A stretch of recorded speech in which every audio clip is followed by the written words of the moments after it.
everyone, Tim Schofield here. It's time to check out the latest flagship phone from OnePlus, the 15, and it seems like OnePlus is really focusing on performance this year. You get the latest flagship Snapdragon 8 Elite Gen 5 chipset inside, coupled with a 7,300 milliamp hour battery, which is crazy big. Also having a 165 hertz refresh rate in the screen as well. So let's dive into it. There's a new Sandstorm color, which I have right here. We'll take a quick look what comes in the box and then of course get some hands-on with the OnePlus 15. Let's get started. Here's the OnePlus 15 in their signature red box. Opening it up, there's their slogan, never settle. Inside here, looks like you just get your standard safety, quick guide, and a USB Type-A to Type-C adapter. Looks like our 15 is next. I'm gonna set that to the side, build a little suspense, continue through, and check it out. They actually include a charging brick via USB Type-A. This is their Super VOOC charging, which I think charges 80 watts or 120 watts,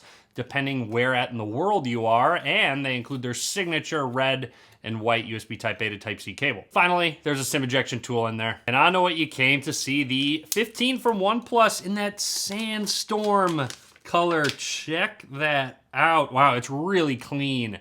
It's like a sort of a matte tan-ish color. I have to say, I really like this color. It seems like the sides have a bit of a darker accent to it, but it's pretty much matte all the way around. It's so clean. Anyways, I'm gonna boot this phone up for the first time, and while it turns on, let's take a closer look at the hardware. I do wanna say, considering how big this battery is, I'm pretty impressed with the size and weight overall of this phone. So down at the bottom, SIM card slot, microphone, USB Type-C port, one of the speakers, very flat side, so very easy to hold on to, a flat display. Power button, volume rocker, some antennas in between those. Make note, pretty minimal camera bump overall, but there is one. Up at the top, another microphone and speaker. Along the left side, there's a quick shortcut button, which we'll test out in a second, and that's everything. And just a quick close-up of that color. You do get the OnePlus logo, which I think is reflective. Yeah, so it does reflect the light there. And then there is our camera system. You get a triple camera setup, a 50 megapixel main lens, a 50 megapixel telephoto lens with 3.5 times zoom, and a 50 megapixel ultra wide angle lens. There it is again, never settle. I'm gonna run through the startup process, talk about anything that's noteworthy. You do also have an option for eSIM, nice to have, fingerprint and face unlock. Let's set up that fingerprint scanner. I'm also noticing there's a pre-installed screen protector, nice to include. This is an ultrasonic fingerprint scanner, and I think it just, you don't have to lift, you just sort of slowly rotate. I noticed a lot of companies are starting to add that instead of having to lift and place it back down, and that was really quick. You can add more if you'd like. It is an Android phone, so you get Gemini as your personal AI assistant. You can customize the screen color mode in the startup, whether you want standard or natural, warm and soft, or natural and bright. I personally like a little bit more natural.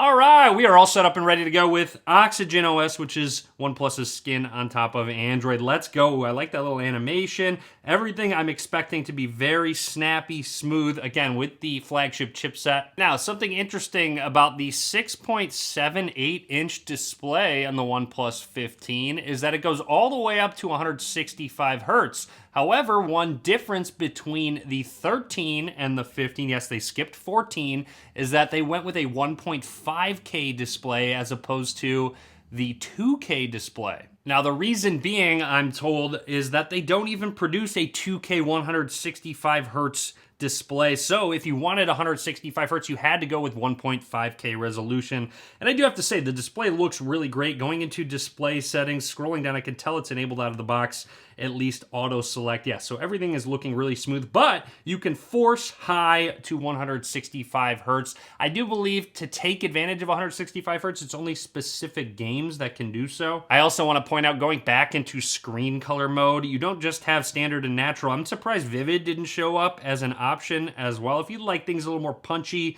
a little bit more saturated, and you can completely customize the warmth and coolness of that display. Even though the phone is restoring things in the background, it still feels very smooth, very snappy overall. Jumping into that camera app, just snapping a few quick pictures. Shutter speed seems to be very quick. 0.6 times for that ultra wide, and then like I mentioned, you do have 2x, but 3.5 times is that optical zoom, and they say lossless zoom up to 7 times as well. So that actually looks pretty crisp, at least in the viewfinder. Yeah, okay, so that looks really nice. If you're curious, you can zoom all the way up to 120 times zoom, so really far. When it comes to video, you can shoot all the way up to 8K 30 frames per second or 4K 120.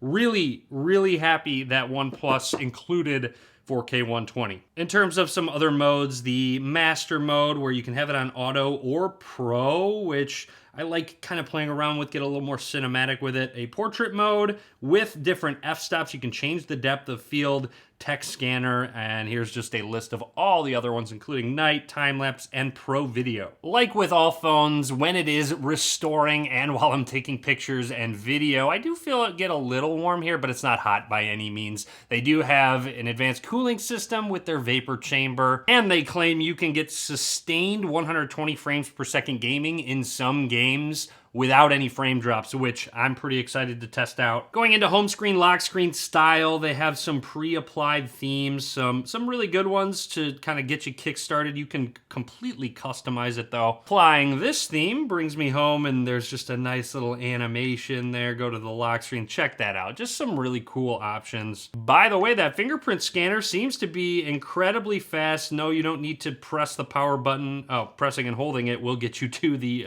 to Gemini, but just setting it down where that fingerprint scan. I like the placement of it. It's not low like some companies do. It's in my opinion, the perfect spot. Anyways, going back into settings, I want to scroll down and go to AI. Yes, they have some AI like Mindspace to manage information on your phone. A list of a lot of different ones like AI Writer, AI Translate. Also, remember this plus key right over here. So pressing that for the first time, you can completely customize it. It takes you to Mindspace out of the box, but you'll see do not disturb. You could have it jump into the camera, recorder, translate, whatever you want. I'm gonna leave it to Mindspace right now.